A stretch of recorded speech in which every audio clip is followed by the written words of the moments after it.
Ladies and gentlemen, welcome to Dallas Live. I am your host, Dr. RC. The number to call is 469 307 1642 1642. Today we have a featured guest, Branch Isole. Branch uh, has authored more than 20 books in four different genres. His readers have come to expect exploration of issues and emotions often experienced but never discussed. Now, currently, he resides in Virginia, and he has fans worldwide. Branch, welcome to the program. Good afternoon, Robbie. Thank you for having me today. Oh, most welcome. Yes. Now, before we get right to it, I would like our audience to know certain details about you, like where you were born, what did you do at the early part of your life. Those are two questions. Then, what are you doing now, and what's in the future for you? So let's start with the first two questions. Okay, I was born in Osaka, Japan. My dad was in the military, so we traveled quite a bit. And I grew up in different states here in the United States. Um, was overseas, did spent some of my high school years in Germany. I went to college in Texas, down at Southwest Texas, or Texas State University now, and got my undergraduate degree there in teaching. And then I went to the University of Houston and got a master's degree there in educational administration. And then most recently, I got a master's in theology Uh huh. from Trinity College and Seminary up in Newburgh, Indiana. Now I live in Virginia and write full time. So, so you said that you are writing full time. So did you work before you started writing full time in any other Oh yeah, capacity? sure. I was a teacher, classroom teacher, and administrator for a few years, and then I went into sales, and I actually worked for a large publishing house out of New York and sold textbooks to teachers in the state of Texas. Uh huh. And oh, then after that, I had a couple of my own businesses. I had a specialty advertising business for a while, and a sportswear manufacturing business. And then my wife and I had a bath and beauty products business. She did the handmade production end, and I ran our retail store. Okay. So done the teaching, done the college work, and then we've been in business the last few years, and now we have our publishing company, which publishes all of my books. And we've done that since 1999, year 2000. Can you tell our audience the name of your publishing company's website? Sure, you can reach me at www.branchisole.com, just my name.com. The name of our company is Mana'o. I've spelled M like Mary, A N like Nancy, A O. Mana'o Publishing. So we can be reached at mana'opublishing.com or branchisole.com or voyeuristicpoet.com. Okay, so you can find this at manovopublishing.com or brancisole.com, Right. and also what's the third one? Voyeuristic Poet. Or they Voyeuristic can just Poet. Yeah, or they can just Google my name and it'll come up with all of those websites. Now, why do you say? Okay, here is a question. I probably pronounced your second part not correctly. I said Isole, but you are saying it is Isole. Yeah, it's Isole, but everybody reads it as Isole. Okay, now I stand corrected. Okay, good. All right. Now, you have written 20 different books. I wanted to ask you something. It is most of my audience, they are well educated and very smart folks. They all want to write a book, but they don't know where to start, where to begin, and where to end. And as a matter of fact, I got your book, Pathways to Publishing, and I read through that entire book. And you have given some very, very, crisp, clear, and to the point direction as to how to get this job done. Um, shall we start with that? Because before we start with that, why did you move into writing? Because it looks like you love writing, and you love writing about your observational abilities and power. So when did you start writing your first book, and why did you quit your job and become a writer full time? Wow. Well, I started my first book in 2000, and it took a couple of years to get finished, and it was published in 2002. I had done some professional writing, back in my sales days, in my management position. So I had some technical or professional sales and marketing writing experience. Uh huh. But in 1998, I was moved to write my first book, and it's actually in the spirituality group. I write in four different genres. I write short stories and poetry for the secular market, and then I also do the same thing with some inspirational things for the spiritual market.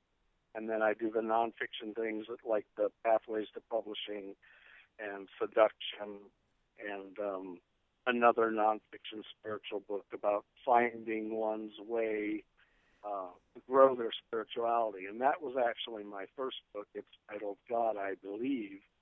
So I did that in 2000, and it came out in 2002. And about that same time, I decided to go ahead and quit our business and write full time. And so I've been writing full time since 2002, and each year I try and bring out a new title. So I've got 22 books finished. All of them are available in ebooks. 12 of those titles are available also in paperback books. Very good. So you wrote 22 books in four different genres, short stories and inspirational ones for secular and spiritual world, and also non-fictional books like the self-help books and everything else. That's pretty amazing. Man, where do you get time? I mean, to me, writing is very hard. I wrote my PhD thesis. That took me 3 4 months, and that was the most painful part of my life. Okay, and I know when I like to write, but there is a significant block that if I have to sit down and write something, eventually I have to write something because the life doesn't go on without writing something. But I find it very hard. What is your prescription for guys like me who are reasonably have a knowledge about a subject matter but are finding it very hard to get that knowledge into the pen? Wow, what a great question. When I do book fairs and workshops and things like that, practically all of the people that I come in contact with have day jobs, right? Mm-hmm. They have a dream of writing a book, or they have a story, or they've got an experience, or perhaps, like you said, they're doing something in the academic area or the technical area, and they've got a wealth of knowledge, but they want to get it out into the trade market. They want to write and publish a book and get it out there on the market. The most difficult thing, I think, for any new writer is the fact that it takes concentrated effort. I mean, it's like playing golf or gymnastics or getting your PhD. It takes time and it takes concentration, and you have to have dedicated time to do it. And most of the people that I run into, like I say, they have an idea, or they've got a story, and they want to write a book. They have a hard time carving out time to actually sit down and do it. They've got a job, they've got a family, they've got obligations, and so for most authors, it's a matter of blocking out time and making sure you have that time to devote to your writing. Writing, like most other hobbies or occupations, when you're successful, you have to have a passion for it to begin with. Then you've got to figure out, okay, when am I going to actually be able to sit down and tackle it and get things done? In my situation, I write about 6 hours every day. 6 hours?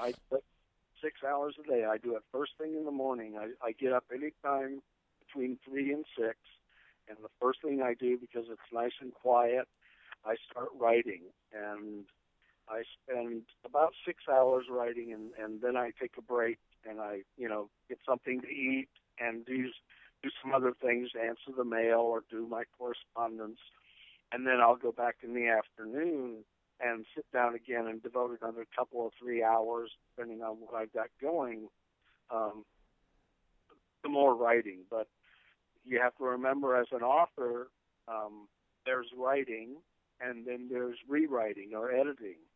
And Right. I find, most of my time is actually spent in the editing process. My So, books normally take about 6 to 8 months to write, but then I put them away for 6 months and don't look at them. And then when I bring them out at the 1 year mark, I start to do the first rewrite, and I do anywhere from 2 to 3 rewrites. So my books are normally from start to finish about 22 to 26 months between when I actually start the book and when it actually comes out in print. now, So it's a long process. the question is, even I was just making a quick mental math.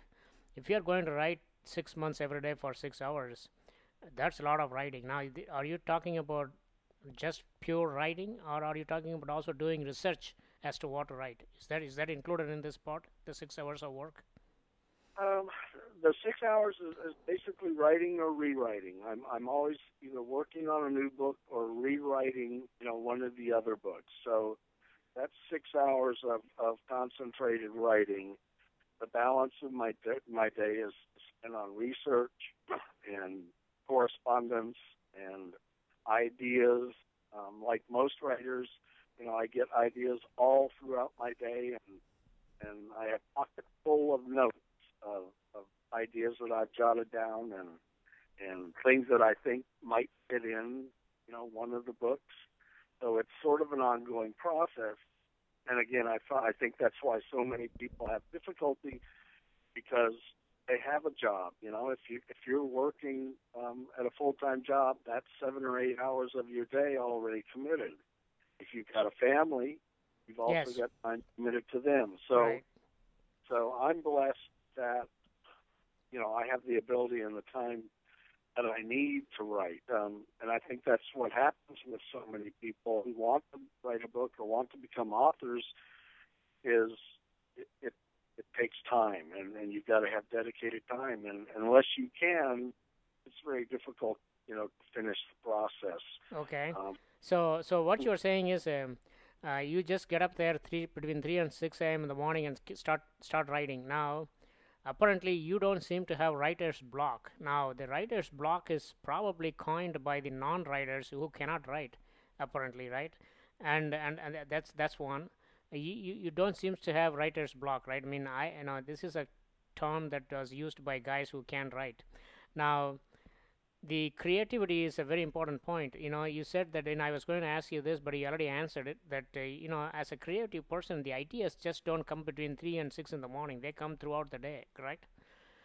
all throughout the day. Now, So, I get writer's block. Don't get me wrong. no. Um, I get writer's block, but at first, when it first happened to me early on, I used to worry about it. And writer's block is just a natural process as part of the process. It's going to happen. You're going to have times when the creative juices aren't flowing so much. And what I tell people in my workshop is, don't be discouraged, or don't let that get you down, that you have block at any time. Your brain and your creative process needs rest. Hmm. The benefit for me is, if I get a new idea, then I pursue that idea as long as I'm inspired to go in that direction. Okay. If I get writer's block, I'm blessed that I've got books that are in the works that I can go back to and do editing and rewriting, and that doesn't take so much of the creative process as it does the mechanical process, proofreading process. So more of the mechanics of honing a book, I and, see. and that doesn't require as much of the creative, because you're just sort of making what you've got a little bit better. And I have to tell you that the greatest part of writing for me is when I write something and I put it away and then I go back to it. I see it in a whole new light, Ah, and okay. it's So it gives you a lot more inspiration as to what goes. Now, we have come to our first break. Branch, believe it or not, time is flying here. Ladies and gentlemen, you are listening to Dallas Live. I am your host, Dr. RC. The number to call is 469 307 1642. You are also listening to Branch Isole, and he has written a number of books. In four different genres: short stories, for the secular market, and inspirational stories for the spiritual world, and also non-fictional self-help books. And one of the books we are going to discuss today is the one that most of you would like to know more about, is the pathways to publishing, how you can publish your own book. Now, when we come back for the second quarter, I want to ask Branch, hey, I have an idea because I have some life history, and I'm just going to spend a couple of minutes and tell him whether my story will make it as a book. Ladies and gentlemen, we will be right back. Branch, please stay on the line.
Ladies and gentlemen, welcome back to Dallas Live. I am your host, Dr. RC. The number to call is 469 307 1642. We are talking to Branch Isole, and he is an author, is spending full time on working different books. He has already published 22 books, and most of them are available from. Actually, I found some of them in Amazon.com, but they are also available in his website, manavopublishing.com. Branch, welcome back to our second segment. thank you, Ravi. I appreciate it. All right, now go ahead and tell our audience the name of all the where they can find it, and also what they have to Google to get your books. Okay.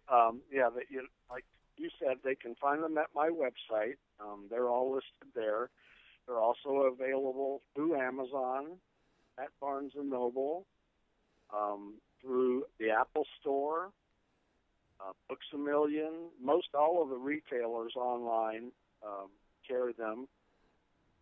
Simply by Googling my name, Branch Isole, it will bring up all of those retailers for them. But they're just like any other book.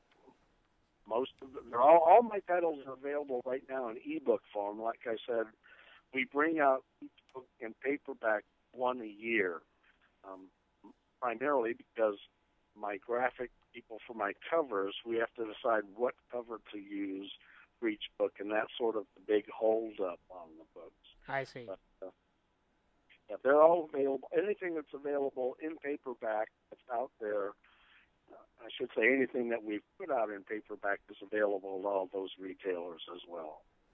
All right, now, next 5 minutes, I want to tell my story and tell me if this is of any interest to anybody. Many years ago, my ex-wife now, but at the time, she took my son to India, okay, on a vacation, and then Uh-huh. she disappeared there with my son, and no, never to be heard from her. And it is technically it's an international parental kidnapping, okay. So what do you do? I mean, then in my situation, it was pretty much heartbreaking for me because I'm only one son. So I took a trip to India and I stayed there for 2 years and I fought tooth and nail with the Supreme Court of India. And since they disappeared, the Supreme Court ordered the local FBI equivalent, they call them in India CBI, Central Bureau of Investigations, and this they searched for my ex-wife and my son for 2 years, and finally they found him, and then the Supreme Court ordered her to take the child back, and finally I saw my son after 2.5 years.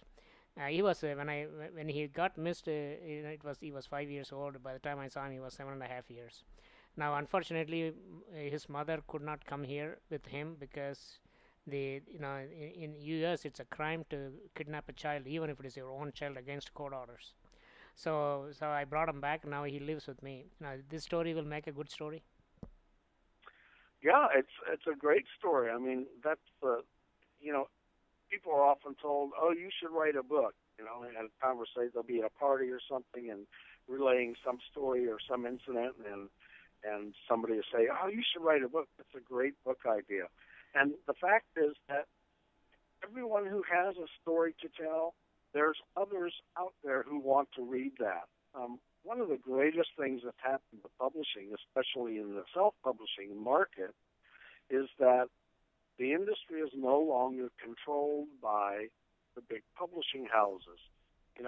50 years ago when Hemingway and Faulkner and Frost and all these people were writing, a lot of times some of these people were not really good writers per se. They had a great story, but all of these publishing houses that they had contracts with had editorial departments to make that story better, and then they had marketing departments to get that story out there. And like any other large industry, it was controlled by the large publishing houses, and it's very difficult, even if you had a great story. Uh-huh. It was very difficult to get that book published because you needed an agent and you needed to know somebody. And like I say, almost like other industries, it was a closed industry, and you had to sort of get your foot in the door in order to get in the door. Today, it's not like that at all. And with the technology of print on demand that's out there now, and with self-publishing, and with the World Wide Web, you don't need to be in that situation. You don't need a large publishing house and an agent to get a book out into the market. If you've got a great story, you can self-publish that story. You can self-publish that book, and by having access on the internet, you've got access to every worldwide reader out there. So it's really changed the entire industry and the entire process. Like I say, with the technology today, you don't have to be reliant upon a large publishing house with a press and all those things. All you do is you upload your story, either through the internet or on disk, and the technology just prints the book right from the disk. So those three things have completely turned the publishing industry on its head and have opened up, the world of readers, a whole new world of stories. So if you've got a great story, or if you've got, a great idea, or you've got something technical that other people want to learn about, you can certainly publish a book these days where you might not have ever been able to in the past. And that's what I try and emphasize in my book, Pathways to Publishing. If I get someone who says, I've got a story or I've got a book I want to write, what do I do next? Well, that's what the book details as you read through it. And the first half of the book tells people what their options are. If you've got a story, these are the different methods that you can go about getting that manuscript into a book form and onto Amazon and Barnes and Noble. And the last half of the book, second half, details the step-by-step process that I actually use to publish all of my books. And it lays out for the reader, okay, this is what you do first, this is what you do next, this is what you do third, and there's about 20 steps. And it will take you step by step through the process to go from manuscript to finished book. Okay. You know, the introduction of internet and the other modern technology has really taken the monopoly from the major publishing house, and you as a writer has an opportunity to go ahead and publish your book by yourself. But at the same time, you have to be careful.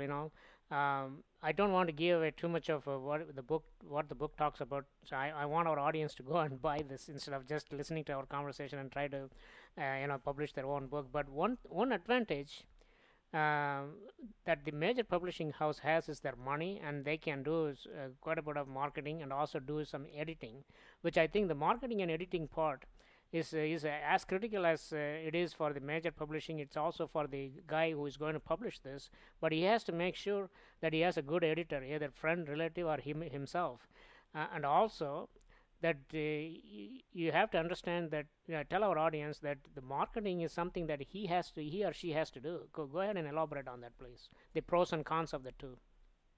Yeah, without a doubt, the authorship part, writing the story part, is the most important part. But you have to have a editor, and you have to have a proofreader. You've got to have another set of eyes who can go through the book and make sure that what you're trying to say or what your story is trying to describe is a quality product. Without a good story, it doesn't matter how good your story may be. If it reads poorly, people are not going to be interested in it. So I always say, a writer has to have at least three hats. He's got to be an author, he's got to be an editor, and he's got to be a marketer. And this is one of the problems, especially for first-time writers, is you either have to do all those tasks yourself, or you're going to need to hire somebody to do those tasks. So like any other hobby, at that point, there's a certain amount of cost and investment that you're going to have no matter how good your story is, and no matter how far along you are, and no matter how many tasks you can do. The more you get into the project and the more successful you become in your projects, all of those details must be accomplished by someone. And invariably, you're going to have to hire professional people. Like if you're going to have a cover for your book, unless you're a graphic artist, you're going to have to hire a graphic artist who can turn your cover idea into an actual cover image. So there's lots of steps involved, and at some point, you're going to have to be investing in professional help to do those, because there's no way a person can do them all by themselves. Likewise, when you get to the marketing end, and just as you pointed out, Robbie, that's the important part.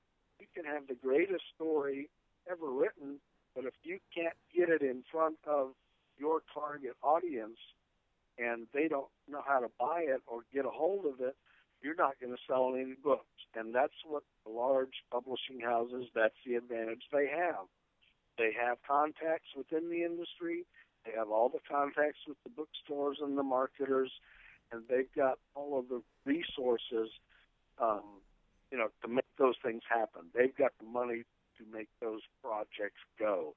And the marketing is the really tough part. You've got to get your book out, and once it's out, you've got to figure out how to market it. Who's your target audience? Where are they? And how are you going to get your book in front of them? And all that takes time and energy and money. You just can't get around it. But that's why it's so difficult if you're not doing it full time, because all of those things take time. Like I say, if you can't do them yourself, you've got to resort to hiring somebody, a professional, who can help you accomplish those tasks. Right. So, even it was said that, William Shakespeare would not have been successful if he didn't have the marketing help from the British throne to publish his book. Very interesting. Now, ladies and gentlemen, you are listening to Dallas Live. I am your host, Dr. RC. We are coming to the end of second segment. Branch, please stay on the line. Ladies and gentlemen, we will be right back.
Ladies and gentlemen, welcome back to Dallas Live. I am your host, Dr. RC. The number to call 469-307-1642. You are listening to Branch Isole.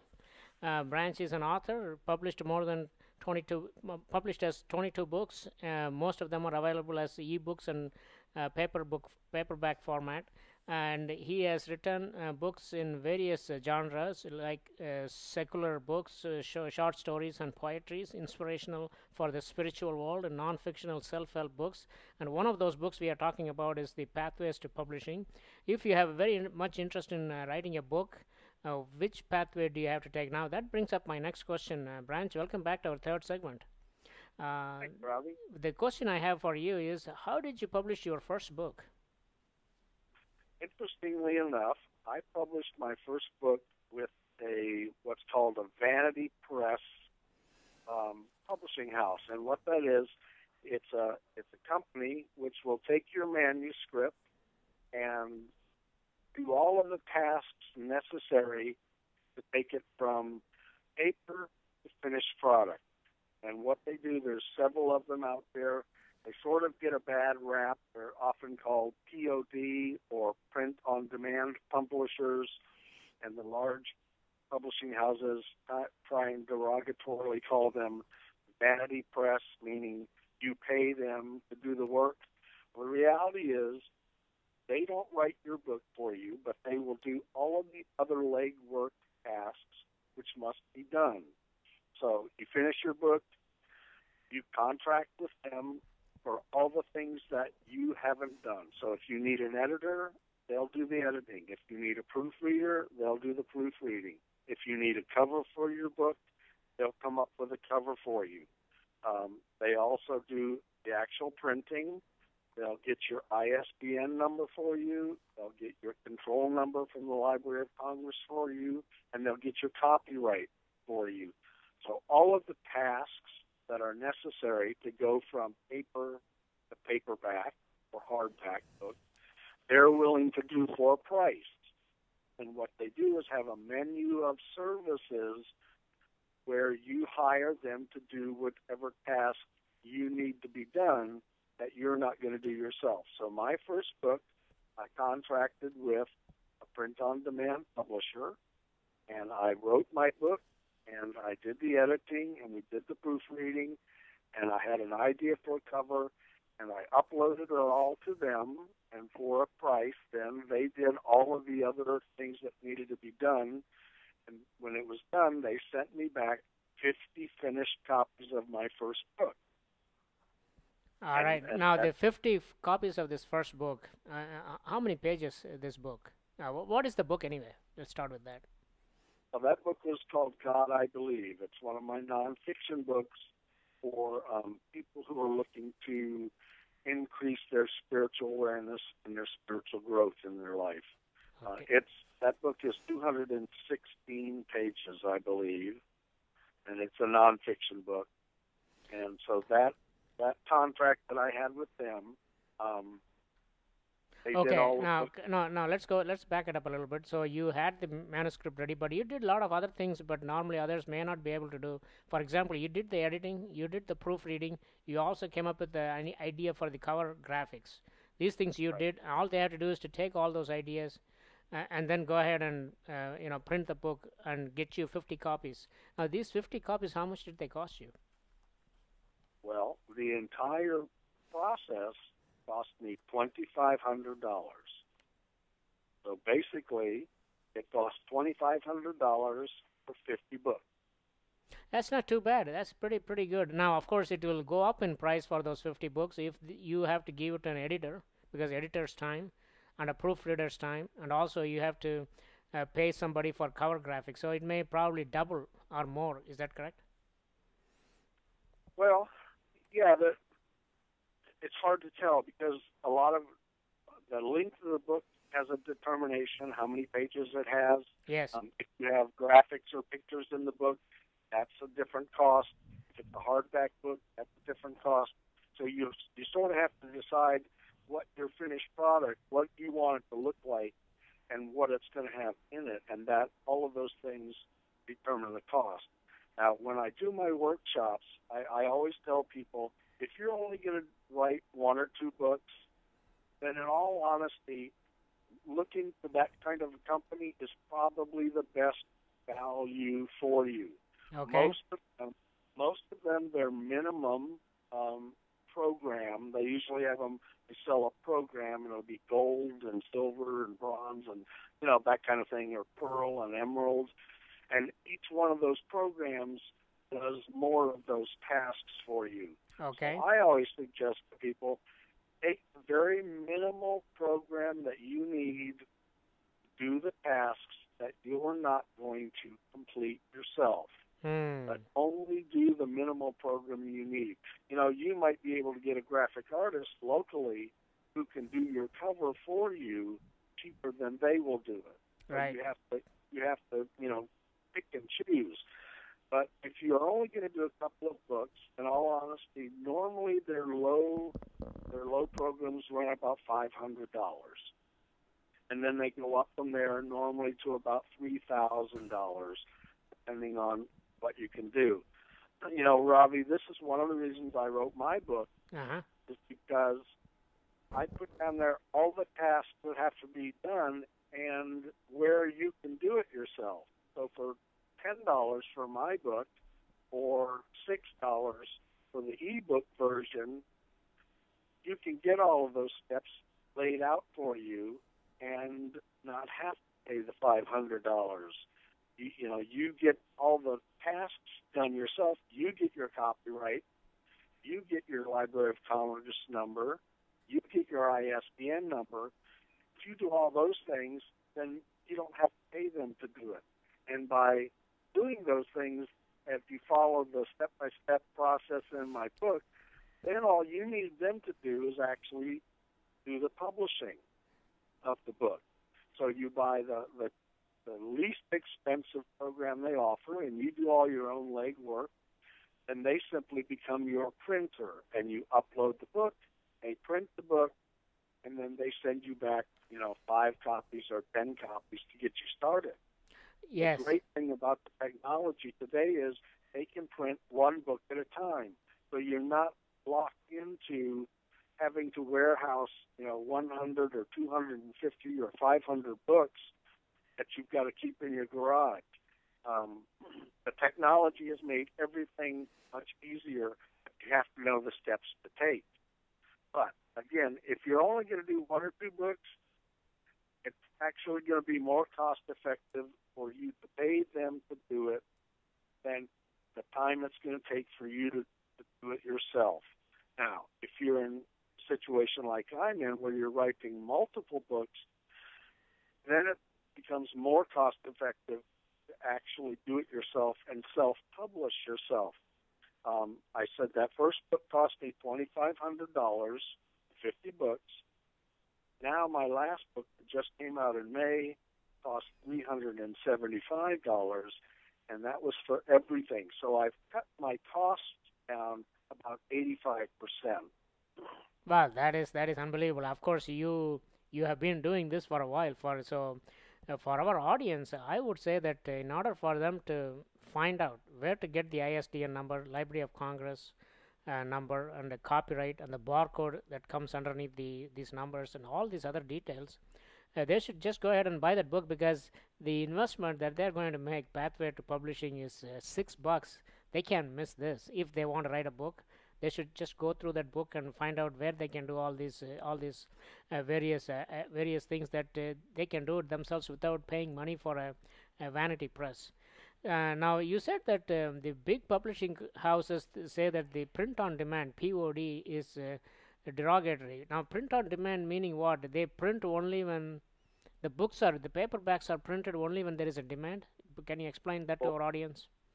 right. Print on demand is basically a description of the technology that's involved. All of the large publishing houses that everybody's familiar with, for the history of publishing, they've all used web presses or the large presses like you would imagine that a newspaper is run, right? Mm-hmm. They use large web presses. Now, with print on demand technology, you can upload your book as a PDF file or a Word document directly to the printer, and they simply take that information and feed it through a digital printing press. So it's all done electronically. There is no need for all the web presses and the paper and all of that kind of stuff. It's all done digitally. So with that capability, those books originally, and they're probably even more faster now, they used to print 700 pages a minute, so they can print a book pretty fast. Right. The benefit is they can print one book at a time. So if somebody orders a book, from Amazon, one of my books from Amazon, Amazon is just the middleman.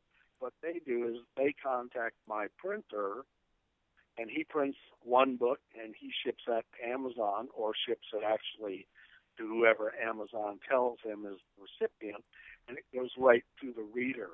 So the print on demand is a label for the technology, the digital printing that actually takes place today. And it's revolutionized the whole printing industry and the whole book industry.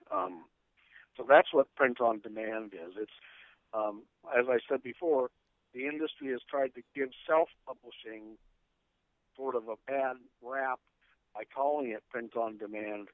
But even the large publishing houses have finally come around to realize that from a technology standpoint, they've got to go away from web presses and go to print on demand. So all new publishing is digital print on demand. Well, the print on demand gives a new meaning to the phrase hot off the press, because that used to be the case. Yeah, definitely hot off the press is Yeah, right. I mean, usually you get the newspapers hot off the press and the news comes hot off the press, but now you can get your book hot off the press. Very, very interesting. Well, the time is flying by. We have concluded our third segment. Ladies and gentlemen, you are listening to Dallas Live. I am your host, Dr. RC, and you are also listening to Branch Isole. He has written a number of books, and when we come back, he's going to tell us where to find the books. And also in the last segment, we are going to go through a quick rundown on all the books he has written. I have the web page opened up here from Amazon.com, and our video audience will be able to see it, but our audio audience will also be able to listen to it. Branch, please stay on the line. Ladies and gentlemen, we will be right back.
Ladies and gentlemen, welcome back to Dallas Live. I am your host, Dr. RC.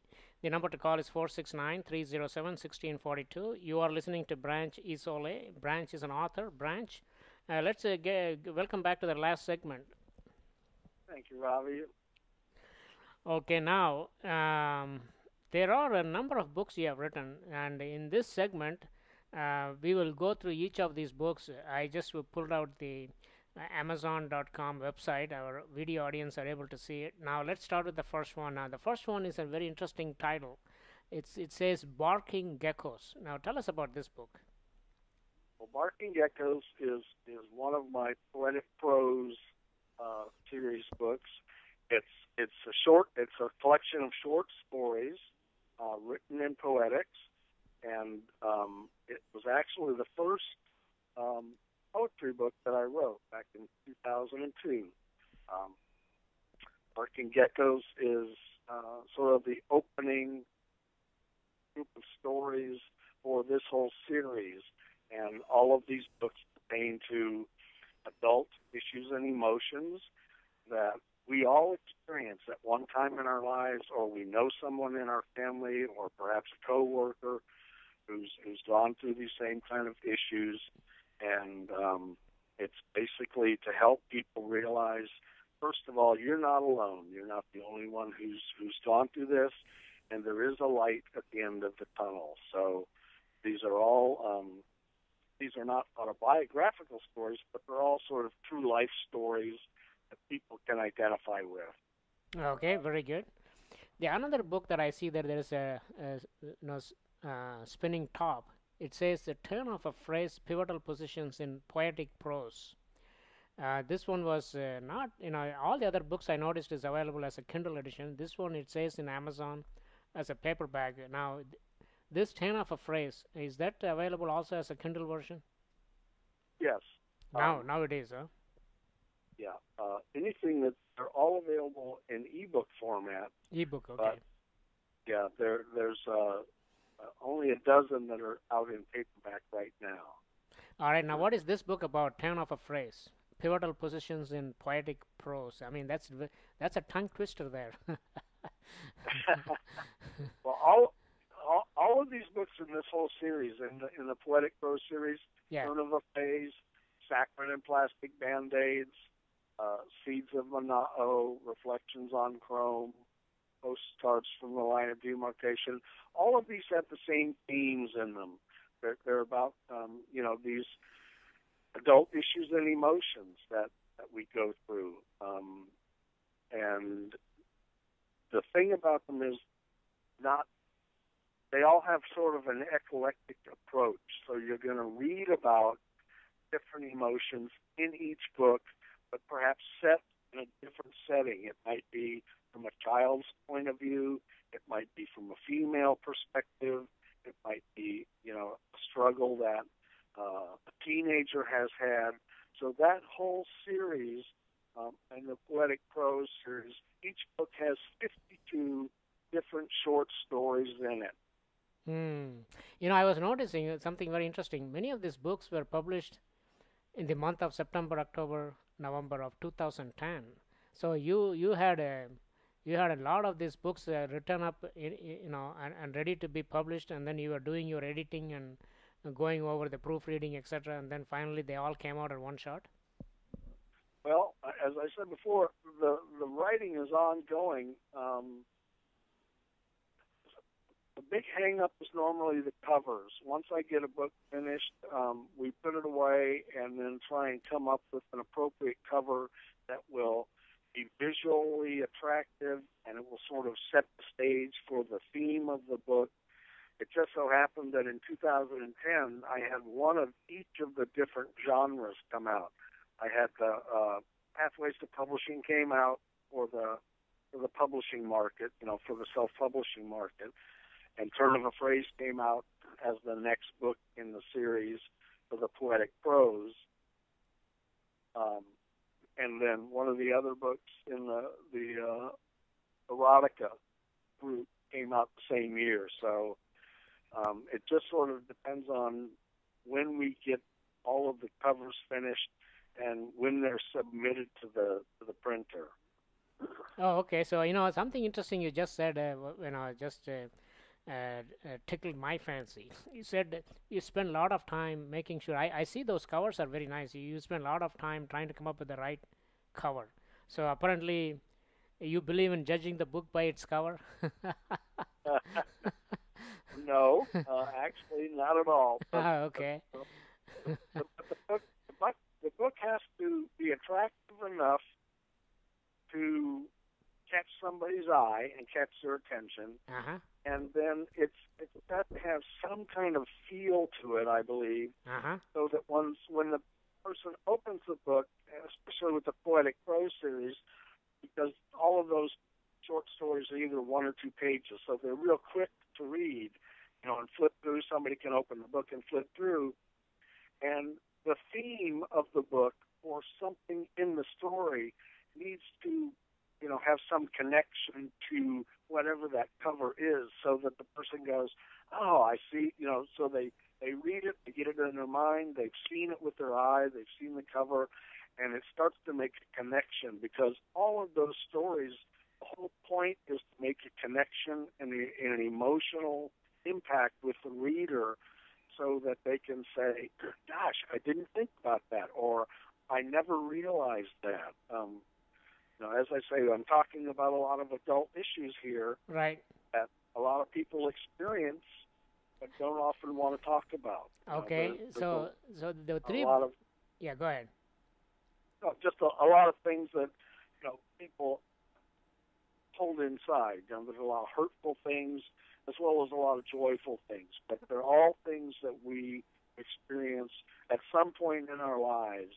And if I can make the connection for people, some of them strike a chord, Uh huh. other ones touch a nerve. So, but I want people to have an experience with each story, so they go, gosh, I didn't think about that, or I didn't realize that. And then they go on, looking for more stories in the book. And like I said, they're all pretty short, 1 or 2 pages.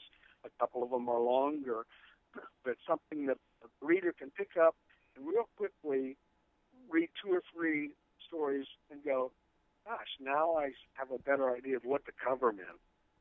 Okay, now there is another book that I'm looking at. These are all very eye-catching covers that I was showing to our video audience. Now there is another book which is probably the one that I'm looking at that is not technicolor or multicolored, which is The Power of Praise. Tell us about this book. Which one was that? Power of Praise. I believe it's yeah. Our praise. Our praise is one of the. There's one of the groups that I write in is the poetic prose. That's the poetry series. The other series is for the spiritual market, and there's 4 books in that series. Power of Praise is one of those, and these are all short stories, inspirational short stories, and the themes in there are basically world religion themes. Christianity, Buddhism, Judaism, Islam, and so there's a lot of, but it's talking about spiritual aspects of religion, not the religious aspects of religion. So these are all, our phrases, all inspirational short stories talking about spiritual growth, spiritual feeding, how to come closer to being a more balanced person in body, mind, and spirit. Okay, very good. Now here is another book that has an eclectic mixture in its title. That is Saccharine and Plastic Band-Aids. Tell us about this book. Wow, Saccharine and Plastic Band-Aids. If you look at that cover, yes, that cover is a picture of a mask that was done for me in New Orleans by a mask company from a drawing by Leonardo da Vinci, and it's titled The Three Faces, and it's comedy, tragedy, and rage. Oh. And I now, after you told me the third phase, now I am able to see the third phase. I thought it's a conjoined twins, but that's it's a very, very fascinating look, very interesting. Yeah, and so the theme in this book is about sort of pop culture today, and all the things that we buy into, which don't necessarily fulfill some of the voids that we have within us. And so it's saccharin, of course, is a substitute, right?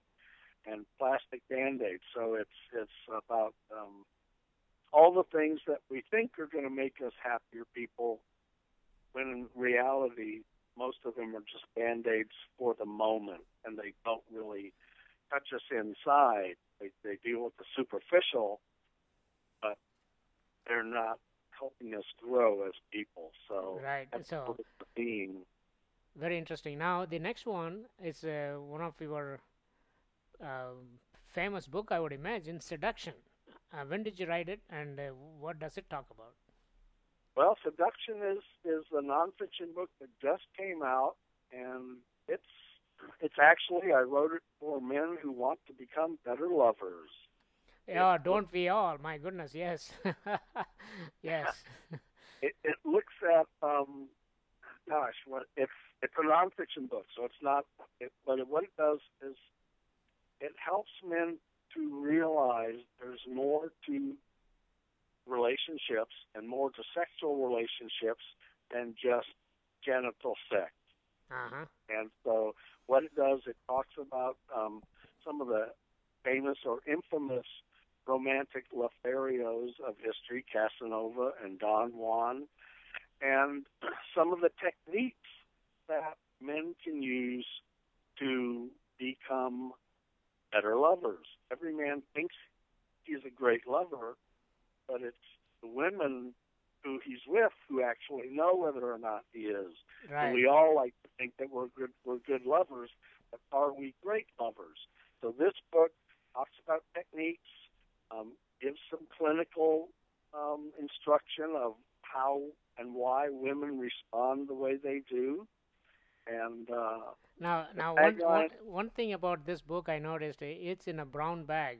Is that correct? The way it is printed out. I mean, the way it is. exactly. Now, why did you do that?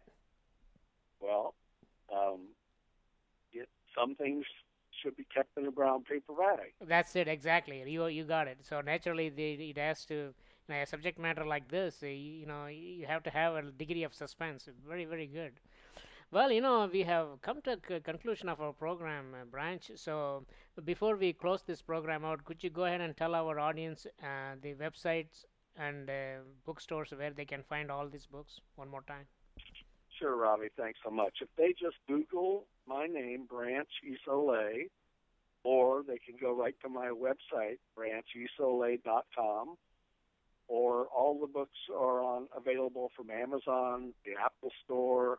Smashwords has all of the ebooks. Barnes and Noble, people can order directly from Barnes and Noble, either in the brick and mortar store or online. It's a million, just about all the big retailers. They're available through the big retailers, both the paperback and the ebook versions. Okay, very good. Branches, thank you so much for joining us, and I would like to invite you to come back with us again, so perhaps after the holidays, and talk about some of your other books in much more details, and also about you. You look like a very fascinating individual. Ladies and gentlemen, you are listening to Dallas Live. I am your host, Dr. RC. The number to call is 469 307 1642. Branch, thank you again. Thank you, Ravi. Have a great weekend and a safe holiday season, and I'm glad you guys finally got out of the ice storm. Hey, well, we are trying to get out of it perhaps by tomorrow. And Branch, please stay on the line. Ladies and gentlemen, we will be right back.